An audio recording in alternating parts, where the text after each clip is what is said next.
Rome did not come to Britain by accident, it came because power is never satisfied and empires are always hungry, and when Roman senators spoke of the island beyond the sea they spoke not of mist and mystery but of unfinished business, of a land that had dared to remain unconquered while the rest of the known world bent the knee. And so in the year AD 43, when the tide pulled back from the southern shores of Britain and the wind carried the sound of oars across the channel, the fate of the island changed forever, because Rome was finally coming in force, not with traders or diplomats but with legions, banners, iron discipline, and the quiet certainty that resistance would be crushed. Yet Britain was no helpless prize. It was a land hardened by centuries of warfare where tribal leaders ruled through strength and loyalty, where warriors fought naked or painted, where the land itself was sacred and every river and forest held meaning. And this collision between empire and island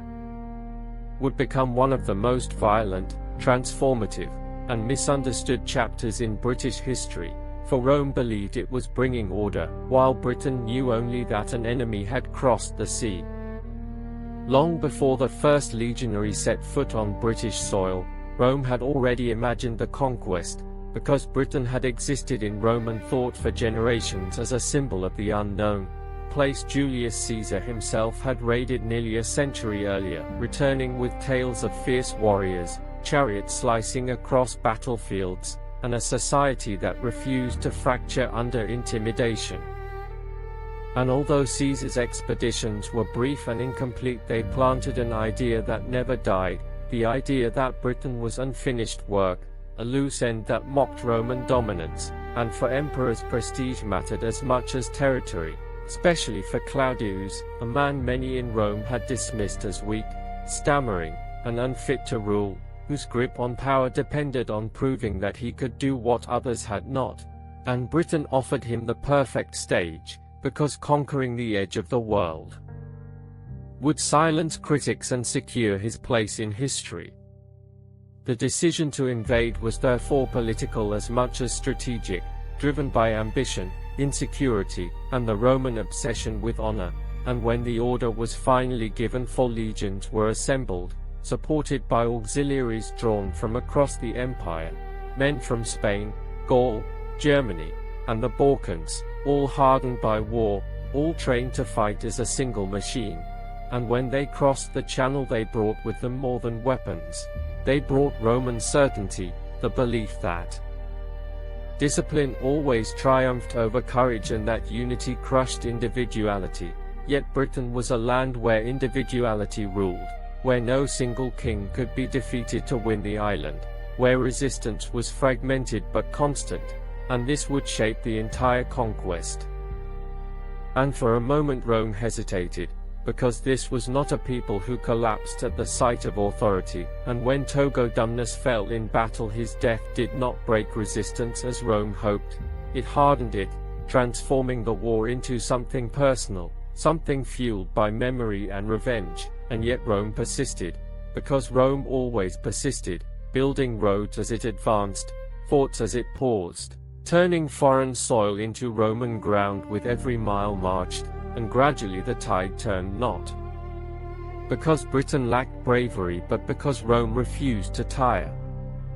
As the legions pressed inland, some British leaders made a choice that would shape the future of the island. They submitted, not out of cowardice but calculation, understanding that Rome punished defiance but rewarded cooperation, and so client kings were installed, allowed to rule their people under Roman oversight, collecting taxes, enforcing laws, and maintaining order on Rome's behalf, creating a fragile peace that masked deep resentment, because beneath the appearance of stability Britain was changing in ways its people could not yet fully understand.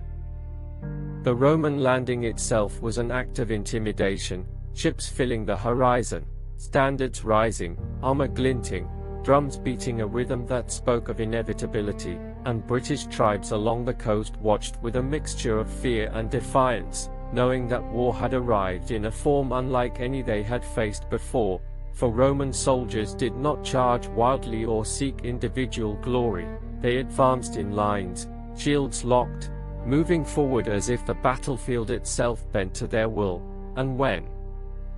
the first clashes came, they were brutal and confusing. British warriors fought with ferocity, hurling javelins, screaming challenges, rushing forward in bursts of courage. But against Roman formations, courage alone was not enough, because Rome absorbed the shock, stepped forward, and pushed back relentlessly. And yet even then victory was not immediate, because Britain resisted in ways Rome did not expect. The Catuvellauni tribe, dominant in the southeast, led resistance under brothers Togodumnus and Caratacus, men who understood the land and refused to fight Rome on its terms, drawing the legions into rivers, forests, and marshes, attacking supply lines, retreating before decisive blows could be struck. Roman rule brought roads that cut through ancient landscapes, towns built where sacred spaces once stood, baths and forums rising amid villages that had known only timber and earth, and to some this was progress, a gateway to trade, wealth, and security, but to others it was an erasure, quiet violence that stripped meaning from the land, and Rome did not care which it was as long as order was maintained, because Rome measured success not by harmony but by control.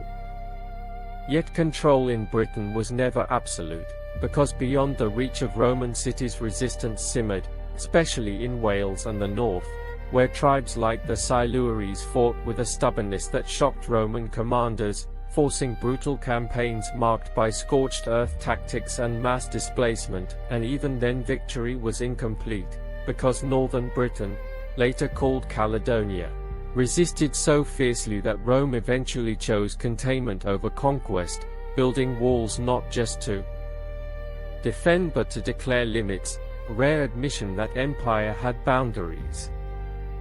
Nowhere was this fragility clearer than in the treatment of client kingdoms, especially among the Iceni, whose king Prasutagus had ruled peacefully under Roman authority, believing cooperation would protect his people, and when he died he left his kingdom jointly to his daughters and the Roman emperor, a gesture meant to ensure stability. But Rome interpreted it as weakness, and Roman officials moved swiftly to annex Iceni lands outright, flogging Prasutagus' widow, Boudica, and assaulting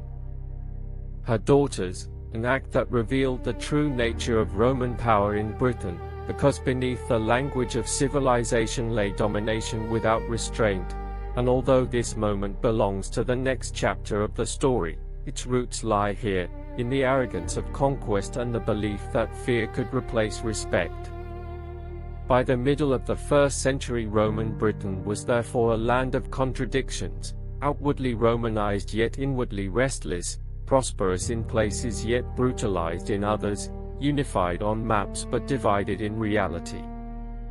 Despite these challenges, Rome declared Britain conquered, coins were minted, victories celebrated. Claudius himself briefly visited the island to accept submission, and from Rome's perspective the problem seemed solved. Yet conquest is not the same as peace, and Rome's greatest mistake in Britain was not military but moral, because Roman officials grew arrogant, exploiting their power with little regard for local customs or dignity, seizing land, increasing taxes, humiliating local elites, and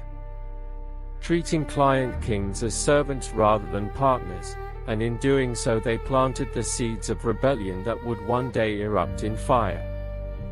The Roman presence reshaped Britain's economy and society, drawing it into a vast imperial network where goods flowed more easily than loyalty, and while some Britons adapted, adopting Roman dress, language, and habits, others watched their world slip away. And this tension between adaptation and resistance defined Roman Britain from the beginning, because Rome never truly replaced British identity, it layered itself over it, creating a brittle structure that depended on constant pressure to maintain.